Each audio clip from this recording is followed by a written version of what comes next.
The rain had stopped hours ago, but the air still smelled like something unresolved, like something had ended and no one had bothered to say goodbye. Nora Ellington sat at the edge of her kitchen table, running her fingers along the rim of a chipped teacup. The china was old, older than her marriage, older than her children, and still standing, unlike most things in her life. Her dress was neatly pressed navy blue with tiny white polka dots. She'd bought it 20 years ago for her daughter's engagement party and kept it for important family occasions. It wasn't about vanity at 74. Nora had long retired from the business of impressing anyone, but about presence.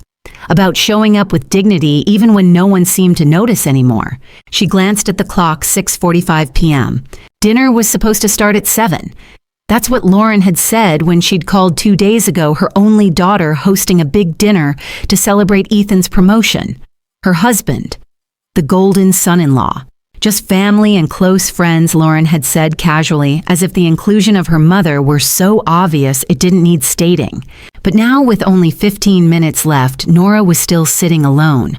No ride, no call, no follow-up, just the soft tick of the clock and the clinking of her spoon inside the empty cup. She picked up her phone and checked the messages again. Nothing. She stared at the last conversation from Lauren 3 days ago. "Just dinner's at 7, Mom.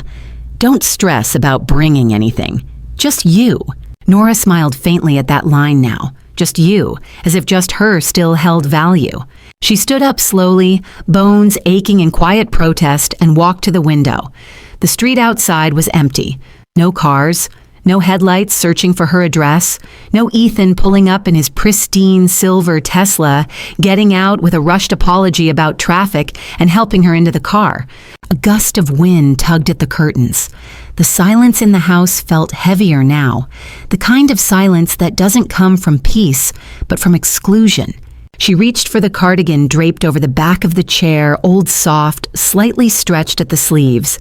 James had always loved that one. "You look like a lighthouse keeper in it," he used to say, like someone who keeps the light on even when no one's coming back. James had been gone for 11 years, and still Nora kept the light on. Her hand hovered over the phone. Should she ask if someone was still on the way? Maybe they forgot. Maybe someone assumed someone else was handling it. That happened sometimes, didn't it? She opened the family group chat, Lauren, Ethan, the twins, and her, and typed, "Just checking. Should I head over, or has dinner moved?" Then stared at it, then deleted it. No. She wouldn't ask if she was still invited to her own daughter's family dinner. Instead, she scrolled through old photos, birthday parties, school plays, family trips. Most of them featured her in the background behind the cake, holding a forgotten jacket, offering a tissue during someone's speech. A life lived on the sidelines. Her gaze paused on one image Thanksgiving 4 years ago. Nora had spent the entire week cooking. Lauren had taken all the credit. And when the local paper had featured their family Thanksgiving, it was Ethan's name under the quote, "We're just grateful to host such a beautiful tradition." She wasn't even mentioned. The phone buzzed suddenly. A message. Nora's heart jumped, then sank. It was from her neighbor, Elsie. "Hope you're keeping warm tonight. The sky's clear, perfect for stars if you're up for a walk." Nora looked out the window. Clear indeed, cold, quiet. She sat back down, took off the cardigan, and folded it neatly across her lap. No invitation, no call, no car. Just an old woman in a navy blue dress waiting for a door that would never open. And suddenly, beneath the sadness, something else stirred. Not anger, not quite. Something quieter, sharper. Clarity. She stood again, slower this time, and walked to her desk drawer. From it, she pulled out a small folder labeled Lauren Financial Statements, Wire Transfers, Tuition Receipts, the down payment for the twins' school, the second car Lauren couldn't quite afford, yet the short-term loan that became permanent. Every penny accounted for. She hadn't kept it out of resentment, only record. She liked order. She liked knowing.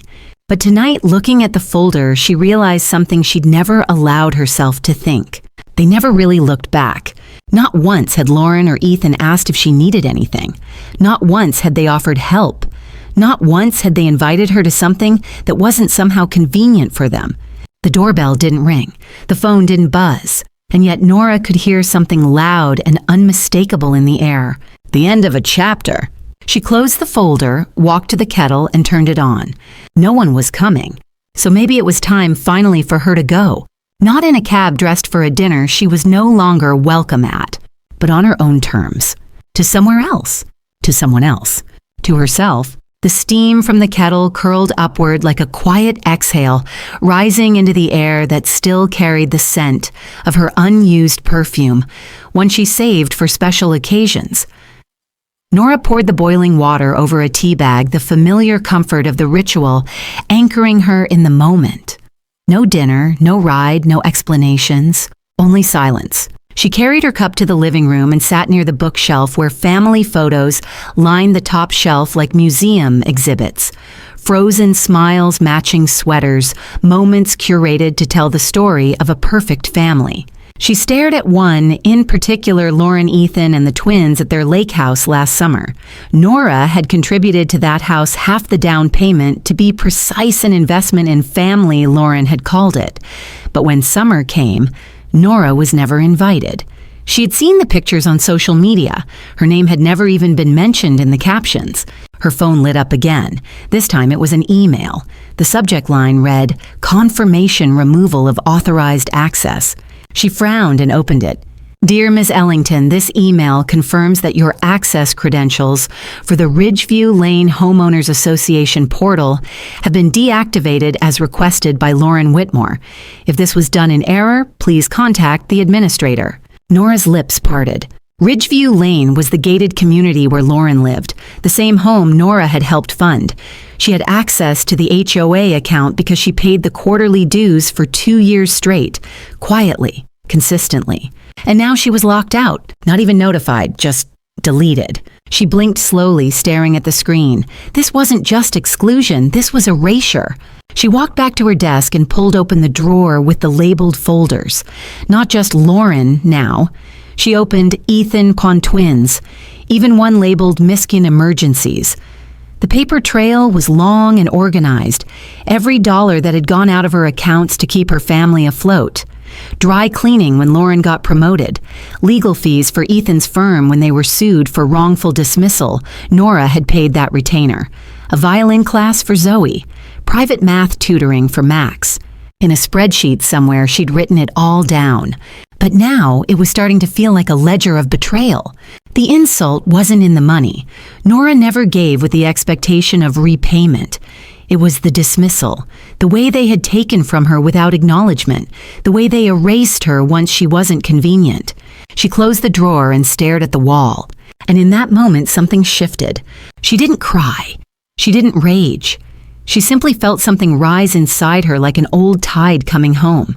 A quiet voice she hadn't heard in years. A voice that used to speak before she became just mom or grandma or, would you mind? Her own voice. She picked up her phone again, not to call Lauren, not to beg for answers, but to text someone she hadn't spoken to in months. "Hi, Miriam. I hope you're well. Would you be open to catching up this week?" Miriam was her college roommate. They used to laugh until 2 a.m. in their pajamas and sneak off to dance halls. She'd moved 2 hours away after her husband died. They lost touch after James passed. But Nora remembered something now Miriam had once said. "If you ever forget how amazing you are, call me, I'll remind you." She hit send. Then she opened her bank's app. Her finger hovered over the menu, linked accounts, recurring transfers, authorized users. There was Lauren's name, and Ethan's, and a monthly transfer for the twins' extracurricular fund. She clicked through the menus. Pause payments, revoke authorization, remove third-party access.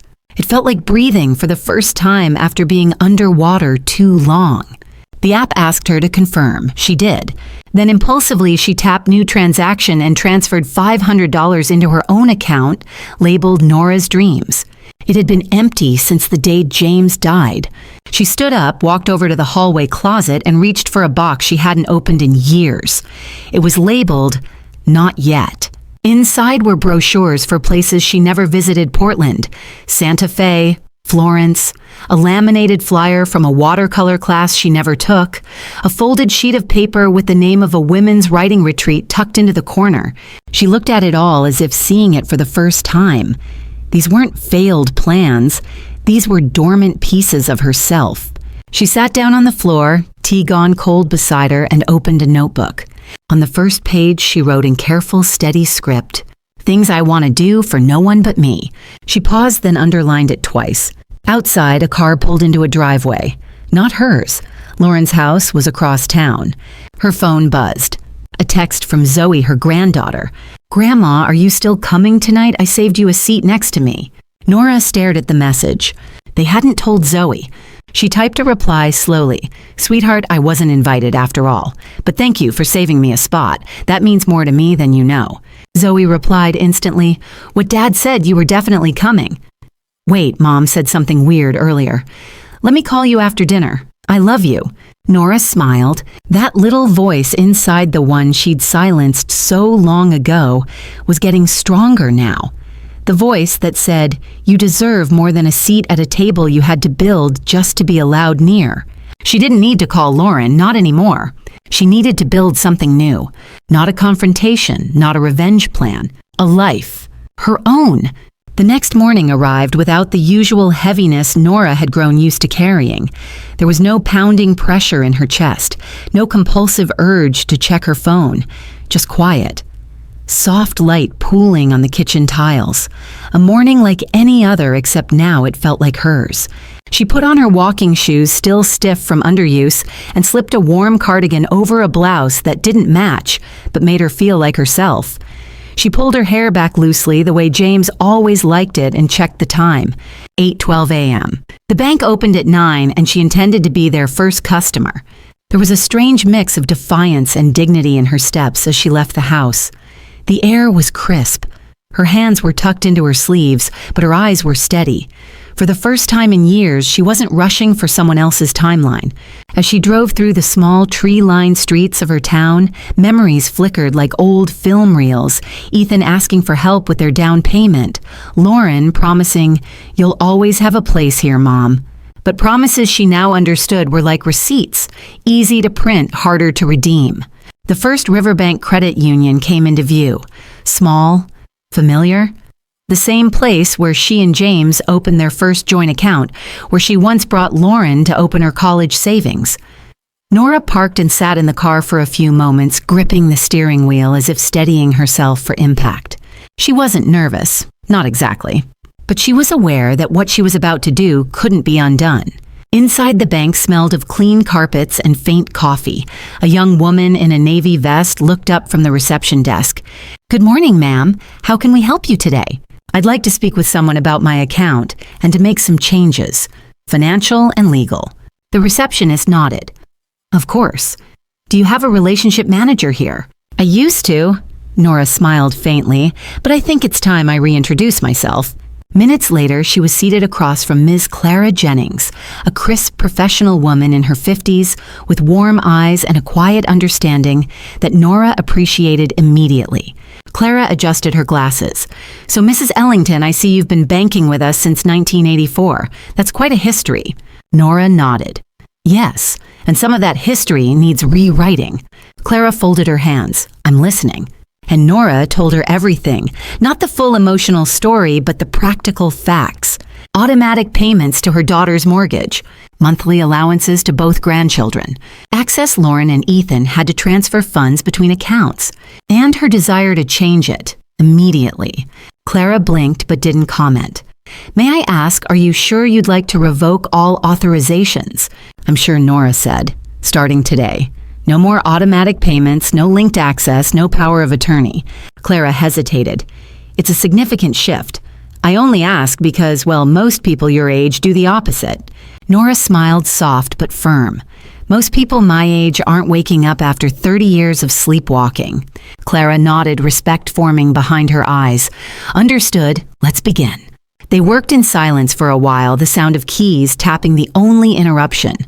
Nora read through each document carefully, signing without hesitation. Clara handed her a printed report of all recurring transfers from the past 12 months. Nora flipped through the pages slowly. Private school tuition, car maintenance plans, HOA dues, a vacation fund, even recurring Amazon purchases linked to her card things she'd never ordered. She let out a quiet exhale. "You okay?" Clara asked gently. Nora tapped the corner of the paper. I just didn't realize how many ways you can be drained without anyone ever holding a cup to your lips. By the time they were finished, it was past 10:30. Nora stood to leave, but paused. "Clara," she said, "do you know anyone who can help me set up a trust? I want to make sure what's left, what I've worked for, goes where it's wanted, not just expected." Clara smiled. "Actually, I do. A woman named Danielle Morse, a state attorney. Brilliant, honest, and tough as nails. Shall I connect you?" "Yes, please." Nora left the bank with a folder full of documents and a strange sense of lightness. Not relief exactly, something else. Like her spine had straightened without her realizing it. Like the weight she'd carried wasn't hers to begin with. She stopped at a small cafe she hadn't visited in years, the kind of place with handwritten chalkboard menus and mismatched chairs. She ordered a cappuccino and a blueberry muffin. Two things she'd denied herself countless times, because Lauren doesn't like coffee shops, they're too loud, and Zoe's allergic to blueberries. She sat by the window, sipping slowly, savoring the tart sweetness of the berries and the bitter, creamy warmth of the drink. Her phone buzzed. "Lauren." Nora stared at it, then let it ring. It buzzed again, this time a message. "Mom, can you call me when you're free? There seems to be an issue with the mortgage draft this morning. Just checking." Another buzz. Also, Max's tutoring didn't go through. Thought it might be a glitch. Nora didn't respond. She scrolled through her contacts, paused at Miriam's name, and tapped call. It rang twice before a bright, familiar voice picked up. "Nora Ellington. I was starting to think you fell off the planet." Nora laughed, surprised at how natural it felt. "Not fallen," she said, "just climbed out of a very deep hole." The cafe's windows fogged faintly as the noon crowd trickled in. Nora's cappuccino had gone cold, but she hadn't noticed. Her conversation with Miriam had swept her somewhere warmer. "I can't believe it," Miriam said again, her voice tinged with both disbelief and admiration. "You finally did it." "I didn't know I could," Nora admitted, stirring the last swirl of foam. "But then they made it very clear I wasn't part of the picture anymore." "Not really. Not unless I was signing checks." Miriam exhaled through the phone. "I always said your generosity would be the death of your joy." There was a silence between them. Comfortable. Familiar. Nora smiled. "You did say that. Right after I offered to co-sign Ethan's business loan." "Exactly." Miriam's voice sharpened with righteous loyalty. "And now look, they've erased you. From the house, from the table, from their lives. I think the scariest part," Nora said slowly, "was realizing that I let them." Miriam didn't speak for a moment. Then, "But you're not letting them anymore." "No." Nora's voice was steadier now. "I'm not."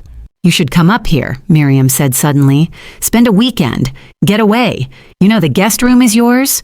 I might take you up on that. Take me up on it this weekend. Don't think just pack a bag and drive. I'll have wine and those terrible movies you love queued up." Nora hesitated, almost out of habit. "Then yes, I will." Miriam squealed. "Good, it's settled. You're coming." They hung up a few minutes later, and Nora found herself sitting in a moment of stunned clarity. She had just said yes to something that wasn't about anyone else. Not Lauren, not Ethan, not Max or Zoe. Just Nora. She stood, tossed her cup, and walked outside. The sun had come out, warming the sidewalk in golden patches. She took a long breath of it. By the time she returned home, her voicemail had 5 new messages. 3 from Lauren. 2 from Ethan. The latest, "Mom, I'm not sure what's going on. Max's school called about the unpaid balance. We've always handled this together. Please don't do anything drastic."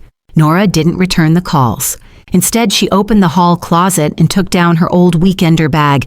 She hadn't used it in years, not since the lake trips with James, when the kids were small and everything still felt like a future waiting to happen. She packed lightly, a few comfortable outfits, a pair of earrings she used to wear when she still went dancing, a paperback book, her notebook, the one she'd started just yesterday, already holding a single heading: "Things I want to do for no one but me." She added a second item beneath it: "Go somewhere without explaining why." By the time she zipped up the bag, it was nearly 5 p.m. The house was quiet, but not in the mournful way it had been the night before. It was a stillness that felt earned. She set the bag by the door. Her phone buzzed again. A message from Zoe mom and dad are freaking out. Max is crying because he thinks he can't go to tutoring. I'm sorry, Grandma, I don't know what they're doing. Are you okay? Nora replied. I'm okay, better than I've been in a long time. You didn't do anything wrong, sweetheart, and Max will be okay too. He'll learn like we all do, how to get by without extras. Zoe replied, You sound strong. I like it. Nora smiled at the screen. Strong. What a foreign but beautiful word to hear about herself. The next morning she left early. No announcement, no guilt. She slipped her bag into the back seat and began the 2-hour drive north toward Miriam's quiet home just outside Westlake. With every mile, something loosened in her chest. The anxiety that had curled inside her like a permanent tenant began to unravel. She rolled down the window. Let the wind undo her. She arrived just before noon. Miriam was waiting on the porch in her robe, 2 mugs of coffee already poured. Well, if it isn't the woman who finally took her life back, she grinned, wrapping her old friend in a hug that felt like being remembered. They spent the afternoon talking, really talking, no filters, no roles to perform. They cooked together like they used to in college, lazily with too much butter and laughter that interrupted every recipe step. By dusk, they were out on the back deck sipping wine, the lake below catching the last light of the day. So Miriam said, kicking her feet up, what now? Nora tilted her head toward the horizon. I think she said slowly, I stop asking for permission to live. Miriam's guest room smelled faintly of lavender and old paperbacks, a scent that wrapped around Nora like a memory she hadn't known she missed. She woke up early the next morning, sunlight slicing across the hardwood floor in soft ribbons. For a moment, she forgot where she was. No ticking clock, no unanswered calls, no lists waiting for her on the kitchen table. Just peace. Downstairs, Miriam was already in the kitchen, humming to herself and cracking eggs into a bowl. Morning sleeping beauty, she called. Hope you're hungry. They spent the morning talking about everything but family. Books, old friends, a recipe Miriam wanted to try but never had the patience for. They laughed more in those 2 hours than Nora had in the last year. Around noon, they decided to walk to the market in the village. It was a quaint Saturday bustle, vendors selling handmade soaps, fresh loaves of bread, and jars of raspberry jam. Nora picked up a potted plant with bright purple flowers. For your kitchen window, Miriam said, beaming. I don't know if I can keep it alive. Nora laughed. You kept a family of grown adults alive for 30 years. You can handle a flower. They wandered for another hour before heading home. It felt indulgent, deliciously so. But the feeling didn't last. As they rounded the final bend toward Miriam's quiet street, Nora's pace slowed. A car was parked outside the house. Her car. And behind it, Lauren's SUV. Her stomach dropped. I didn't tell them where I was, she said aloud, her voice sharper than intended. Miriam looked toward the house, her expression hardening. You want me to tell them to leave? Nora shook her head. No, if they came all this way, they can say what they need to say. They stepped through the front door, the sounds of the village fading behind them. Lauren was in the living room, arms crossed her face tight with restraint. Ethan stood a few paces behind, hands buried in his jacket pockets. Lauren looked her mother up and down clearly, noting the casual clothes, the flushed cheeks, the potted plant. I see you're on vacation, she said flatly. I'm visiting a friend, Nora said evenly. Ethan gave a half-hearted nod. Mom, we need to talk. Nora stayed near the door. Then talk. Lauren's voice cracked a little, her polished composure fraying. Max is devastated. He thinks he did something wrong. He doesn't understand why his grandmother won't help anymore. That's because you made me into an institution, not a person. Lauren's eyes widened. What does that even mean? It means I was allowed at your table as long as I was paying for the meal, Nora replied. Once that stopped, so did the invitation. Ethan stepped forward, trying to mediate. Look, we understand you're upset. The message, it was inappropriate, but we're willing to move past it. We just need to get things back on track. Nora raised an eyebrow. Back on track, so that what my accounts can resume and you don't have to face the discomfort of your own financial decisions. You don't mean that, Lauren snapped. You're twisting things. This isn't you. No, Nora said calmly. This is me. The version of me that was asleep before, that was the stranger. Lauren's voice sharpened. So what, you're just walking away from your family? I'm walking toward myself, Nora said more quietly than she expected. I spent decades thinking I had to earn my place through service. That if I was generous enough, kind enough, you'd eventually see me. Ethan cleared his throat. We do see you. Nora looked directly at him. You see a wallet, a safety net. You see usefulness, but not me. Silence. Lauren's expression hardened. You're being dramatic, and you're being ungrateful. The tension snapped like dry wood between them. Miriam appeared in the doorway, saying nothing, just folding her arms and offering Nora the smallest nod. I won't kick you out, Nora said softly, but I won't be manipulated. If you're here to guilt me into reversing my decisions, you've wasted a drive. We came to talk, Ethan said more carefully now. Then talk about you, not what you want from me. Tell me what you're going to do, what your plan is. Because for the first time in years, I have one of my own. Lauren looked like she was about to speak, but something in Nora's face silenced her. Instead, she turned to leave. At the door, Lauren paused. You'll regret this one day, Mom. When the calls stop, when the visits dry up, you'll regret pushing us away. I didn't push, Nora replied. You walked. The door shut behind them, a sharp, hollow sound. Nora let out a slow breath, unaware she'd been holding it. Miriam walked over and placed a hand on her shoulder. You okay? Nora nodded. It hurts. Of course it does. But it also feels clean.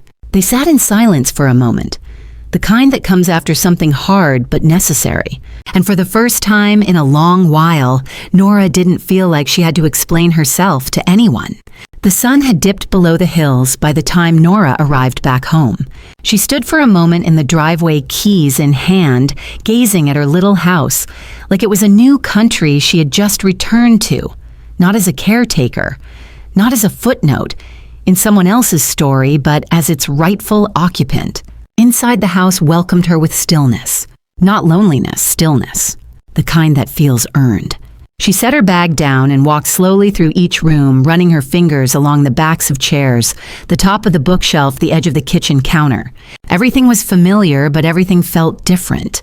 Nora boiled water for tea the same way she had hundreds of times before, but this time it wasn't to soothe away someone else's absence. It was just for her. She opened her notebook, the one with the title she'd grown fond of seeing in her own handwriting, Things I Want to Do for No One But Me. She added, 3. Pain again, even if it's bad. 4. Host a dinner where I'm not the last one sitting alone at the table. 5. Learn how to say no without guilt. She paused, then underlined that last one. The doorbell rang. Her breath caught. For a brief second, her body tensed with the memory of Lauren's voice sharp and accusing in Miriam's living room. She moved cautiously to the door. It was Zoe. Nora's heart softened instantly. The teenager stood there, shifting from foot to foot, clutching a small tote bag and wearing an expression somewhere between nervous and determined. Hi, Grandma. Hi, sweetheart. Can I come in? Nora stepped aside without a word. They moved into the kitchen. Zoe sat at the table while Nora poured 2 mugs of tea. No questions, no performances, just the simple grace of being together. For a moment, they said nothing. Then, I didn't know Mom and Dad were coming to find you, Zoe said quietly. I swear I didn't tell them. Nora nodded. I believe you. Zoe looked down at her hands. I think I came because I miss you. Not the money, not the dinners. You. That pierced deeper than any accusation had in weeks. Nora sat across from her. Thank you. They don't know I'm here, Zoe added, and I don't care. Did something happen? Zoe hesitated.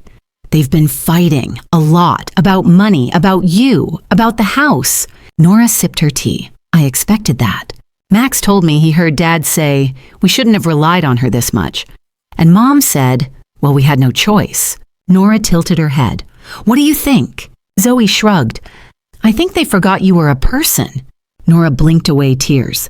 You were always just there, Zoe continued, at the school events, with gifts, at holidays.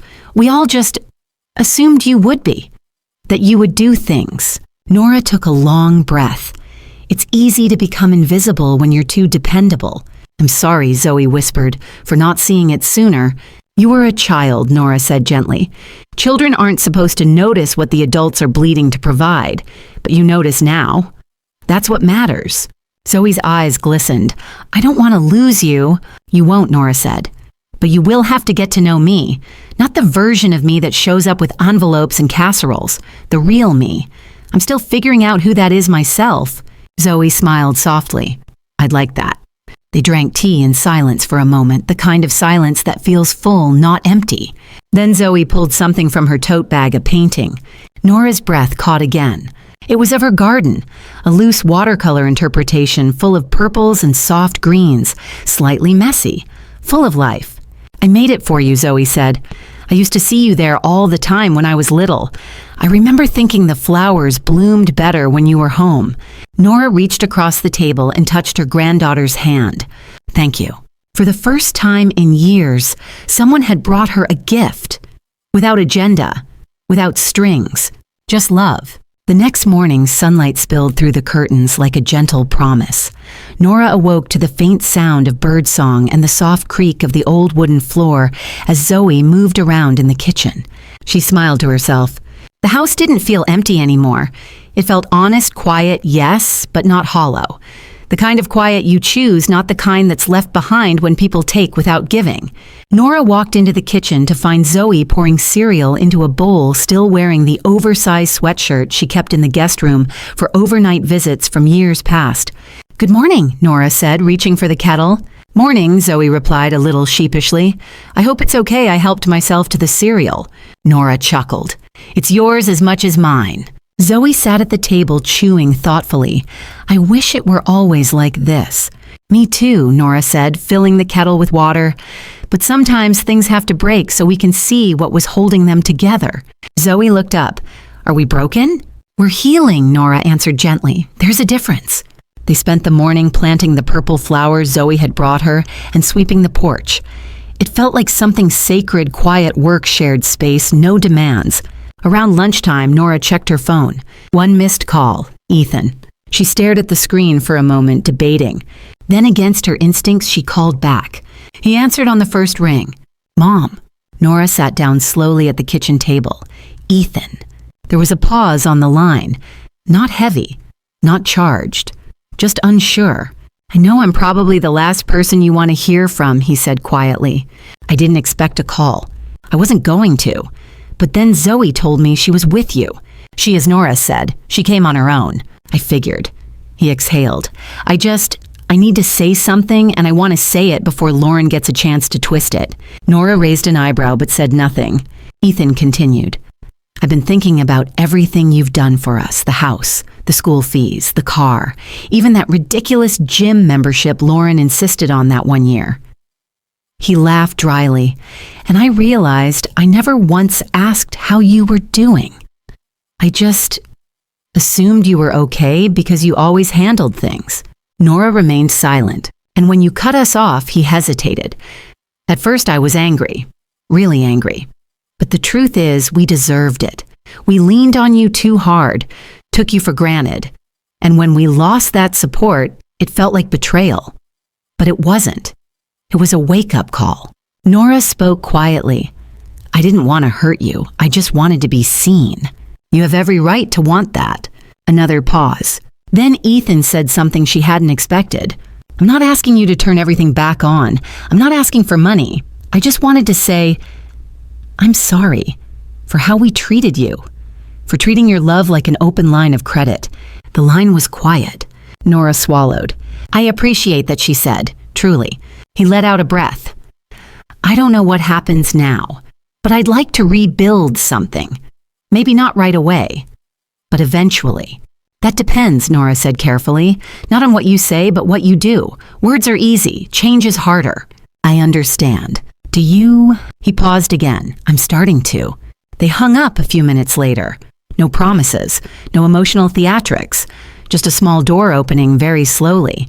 Nora sat for a moment, letting the silence settle around her. Zoe walked in, a dish towel still in hand. Was that Dad? Yes. Zoe bit her lip. Are you okay? I think I'm surprised, Nora said. She stood and walked to the sink, washing her hands with deliberate calm. Then she looked at her granddaughter. Let's go to the art supply store. Zoe blinked. What? I need some new brushes, Nora said, a hint of a smile forming. And you're going to help me pick out my first canvas in 20 years. Zoe laughed. Okay, deal. They left the house a little after 2 p.m., the front door swinging shut behind them with a satisfying click. Not a barrier, not a shield, just the start of something new. The art supply store smelled like paper and linseed oil in childhood. Nora stood near a wall of stretched canvases, running her hand along the textured surface of one medium-sized rectangle. It had been decades since she'd painted anything beyond holiday decorations or birthday posters for the grandkids, and yet this blank space called to her softly, insistently. Zoe was nearby, holding up a set of watercolor tubes. What about these, Grandma? Or are you more of an oils person? Nora smiled. I used to be acrylic. I liked how fast it dried, less time to second-guess yourself. Zoe tilted her head. Maybe now's the time to let things take longer. That struck Nora harder than she expected. The girl was right. They left the store with a canvas, 3 brushes, and a modest set of watercolors. Not much, but enough to begin. Later that evening, with Zoe reading in the living room, Nora sat in her small sunroom and opened her new sketch pad. The first mark she made was hesitant, the line barely visible. But it was hers. She'd been drawing for less than 20 minutes when her phone buzzed with a new message from Lauren. I know you're angry. I know I failed you. But if there's any part of you that still believes in us, I'd like to see you. Alone, no drama, just lunch, my treat.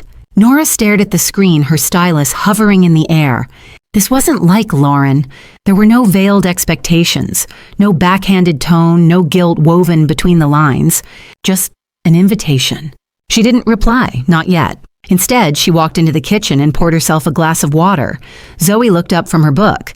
You okay? I think so, Nora said. Your mother wants to meet for lunch. Zoe blinked. Did she apologize? Not exactly, but she asked. Zoe hesitated. Do you want to go? That was the question, wasn't it? Nora didn't answer right away. That night, she couldn't sleep. She lay in bed staring at the ceiling fan, listening to its gentle, rhythmic click. Lauren's message played on loop in her mind like a song she didn't ask for but couldn't turn off. By morning, she had made her decision. She texted back 1 hour. Neutral place, no expectations. If it turns into a performance, I walk. Lauren replied within minutes, understood. The Greenberry Cafe at 1 first. Nora sent a thumbs-up emoji. No words. At 12:40, she was already seated at the cafe by the window nursing a coffee. The cafe was warm and filled with the quiet clinking of cutlery and muted conversations. Outside, leaves danced in the early autumn breeze. Lauren arrived at exactly 1:00 p.m. Nora watched her daughter approach well-dressed as always, but something had shifted. The perfectly applied makeup couldn't cover the shadows under her eyes or the way her shoulders curled inward slightly, like someone uncertain of their welcome. Hi, Mom. Nora nodded. Hi, Lauren. They ordered salads, light fare, nothing too complicated. Neither of them hungry, really. For a while, they sat in silence, punctuated by awkward sips of water. Then Lauren said softly, You were right. Nora looked up, waiting. I let the lines blur. I let convenience replace connection. And I think I knew what I was doing. I didn't want to face it. That's a start, Nora said. I never meant to hurt you, Lauren continued. But I did. Repeatedly. Yes, you did, Nora agreed. Calm, not cruel. And I don't know if I can fix it, but I'd like to try. Nora placed her fork down. Do you know what trying means? Lauren blinked. It doesn't mean saying the right things in a cafe. It means calling when there's no holiday. It means remembering my birthday without a reminder from Ethan. It means asking about my life and listening even when you're busy, especially when you're busy. I can do that, Lauren whispered. Nora stared at her daughter. I hope so, because if this is just about regaining the money... It's not, Lauren's voice cracked. I swear it's not. Nora nodded slowly, not fully convinced, but not dismissive either. I don't need your perfect behavior, she said. I just need your presence. Real presence. Can you do that, Lauren? Her daughter's eyes filled. She nodded. I can try. They ate a little more. Talked quietly about nothing important just to keep the space warm. And when they stood to leave, Lauren reached out not to hug, but to touch Nora's hand. It was small, but it was the first genuine gesture in a long time. Back home, Nora didn't feel elated or victorious. She felt tired but light. Zoe was still there, organizing paint tubes. "How was it?" she asked. Nora exhaled. Different. Honest, I think. "That's good, right? It's something." Nora smiled. "And something is better than pretending everything's fine." The weather had cooled overnight. By morning, the air had a crispness to it, as if autumn had finally settled in and intended to stay. Nora stood at her mailbox, fingers tingling from the chill, sifting through envelopes the way she used to scan her family's faces at the dinner table, hoping for warmth, bracing for disappointment.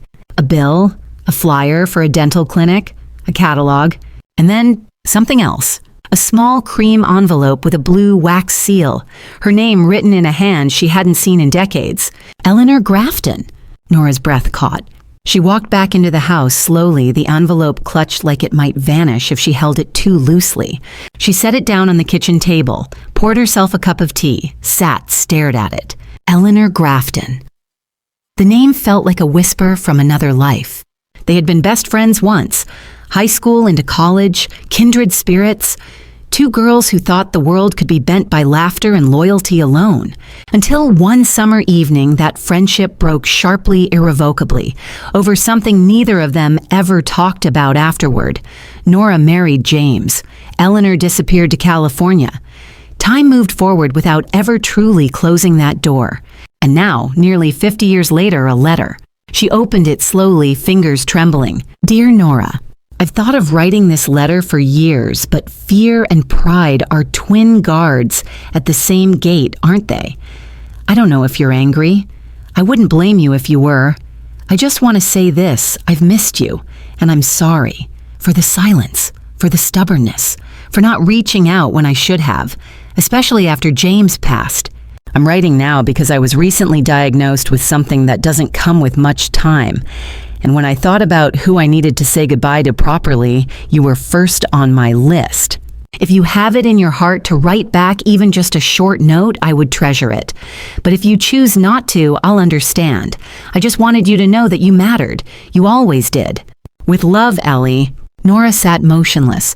The teacup grew cold in her hand. It was like a window opening in a house she had long ago bricked up. The kind of wound you think has scarred over until something soft touches it, and you realize it still stings. "Ellie." The last time they spoke, there were no shouts, no slammed doors, just absence. A friendship that dissolved in the quiet space between unmet expectations and unspoken resentment. She stood and paced the kitchen. Memories rose like vapor, her and Ellie skipping stones on the lake, laughing until they fell over, studying late into the night with popcorn and soda, talking about love as if it were a science they had already mastered. And then came the fracture. Ellie had confessed her feelings for James right before he proposed to Nora, and Nora, hurt, confused, defensive, had pulled away. Neither of them handled it well, but it had always felt too late to go back. Until now. She sat at her desk and pulled out a sheet of stationery, the same kind she hadn't used in years, the kind she once reserved for special thank you notes or holiday cards with meaning. She began to write, "Dear Ellie, your letter shook something loose in me I didn't know was still rattling. You didn't need to apologize, but I'm grateful you did. I'm sorry too. I've carried a version of you in my memory all these years, sharp-edged and unfinished. I think it's time I softened it. I would love to write more. I would love to hear from you again. And if time allows, maybe even see you. I'm learning how to say yes again. Thank you for giving me something to say yes to. With love, Nora." She sealed the envelope, addressed it carefully, and placed it by the door to mail that afternoon. That evening, Nora told Zoe about Ellie, about everything. Zoe listened quietly, thoughtfully, and then said, "You know, it's kind of amazing. You're reconnecting with the past, not to go back, but to make peace with it." Nora nodded. "Some doors don't need to stay open forever, but they do deserve to be closed gently." Zoe reached over and squeezed her hand. "I'm proud of you." Nora smiled, the kind of smile that felt like forgiveness for Ellie, for herself, and maybe even for all the years in between. The letter came 5 days later. Nora had begun checking the mailbox not out of habit, but with something close to hope. Each morning, her steps were a little lighter, the air a little warmer despite the turning leaves. This time, there was no hesitation. She tore open the cream-colored envelope and unfolded Ellie's reply with hands steadier than she expected. "Dear Nora, your letter made me cry, and I don't mean the kind of tears that come from sadness. They were soft, grateful tears. I read your words over and over until I knew them by heart. Thank you for meeting my vulnerability with your own. I'm writing this from the porch of my sister's cottage by the sea. I've never been so close to the end and yet so full of peace. I'd like to think we're both learning what it means to forgive not just each other, but the parts of ourselves we thought we had to hide or sacrifice to be loved. I'm not sure how many letters I'll get to write, but I hope you keep painting. I hope you laugh more with Zoe. And I hope even if I'm not here to read it, that you write me one more letter someday. The one that says, 'You chose you.' With love, Ellie." Nora held the letter to her chest and wept quietly. It wasn't grief that spilled out, it was release. A lifetime of pressure uncoiling into something gentler. She stood and walked to the sunroom where the canvas Zoe helped her choose leaned against the wall. She hadn't painted on it yet, not because she was afraid, but because she hadn't known what to say. Now she did. She picked up the brush and began with broad, loose strokes. Not a perfect picture, not anything specific, just color and feeling, movement, light. The kind of painting she once dreamed of doing when no one was watching. When she paused for a break, she noticed her phone buzzing. Lauren. Nora sighed, wiped her hands, and answered. "Hi, Mom." "Hi. I wanted to tell you something," Lauren said. "We sold the SUV. We're downsizing. And Ethan got a second job offer." Nora didn't respond immediately. "I'm not telling you to impress you," Lauren added quickly. "I just wanted you to know we're trying. To stand on our own. To fix what we broke." Nora smiled softly. "Good. And Max?" Lauren hesitated. "He made you something in art class. He keeps asking if he can bring it over." "I'd like that," Nora said. "Tell him he's welcome." Lauren exhaled. "Thank you, Mom, for still talking to us." Nora considered her next words carefully. "I'm not rebuilding the old version of our family, Lauren. That one nearly buried me. But if you're willing to build something new with boundaries and respect, I'm open."